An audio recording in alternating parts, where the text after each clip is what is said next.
एक दिन श्री कृष्ण और अर्जुन बातें करते हुए महल से दूर निकल गए। मार्ग में उन्होंने एक गरीब ब्राह्मण को भिक्षा मांगते हुए देखा।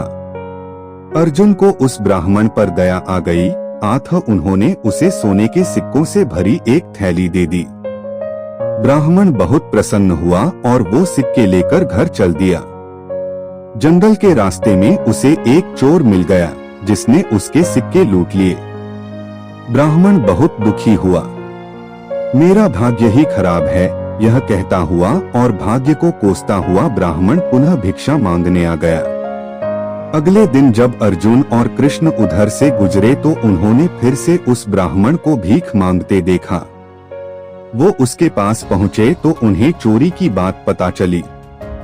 अर्जुन ने फिर से उस पर दया करते हुए उसे एक बड़ा सा हीरा दे दिया। ब्राह्मण घर पहुंचा। उसने हीरा एक पुराने घड़े में रख दिया जिसका प्रयोग नहीं होता था और सोने चला गया। अगले दिन ब्राह्मण के उठने के पहले उसकी पत्नी पानी भरने नदी की ओर गई। पानी भर के लाते समय उसके हाथ से घड़ा फिसलकर गिरा और टूट गया। ब्राह्मण की पत्नी को याद आया कि घर में एक पुराना घड़ा है जिसका प्रयोग नहीं होता।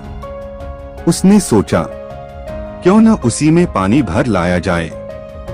वो घर आई, घड़ा उठाया और वापस पानी भरने चल दी नदी में। जब उसने घड़ा डुबाया तो हीरा घड़े से निकलकर पानी में बह गया। जब वो घर आई तो उसने देखा ब्राह्मण पूरे घर में कुछ खोजता फिर रहा है। ब्राह्मण ने जब अपनी पत्नी के हाथ में उस घड़े को देखा और घड़े में सिर्फ पानी भरा देखा तो वह समझ गया क्या हुआ होगा। हताश निराश ब्राह्मण पुनः अगले दिन भीख मांगने उसी स्थान पर पहुंच गया। संयोग की बात, अर्जुन और कृष्ण कहीं से लौट रहे थे। उनका ध्यान फिर उसी ब्राह्मण की तरफ गया। उत्सुकतावश वो उसके पास पहुंचे और उससे पूछा कि अब आपको भीख मांगने की क्या आवश्यकता पड़ गई। ब्राह्मण ने फिर अपनी राम कहानी सुनाई।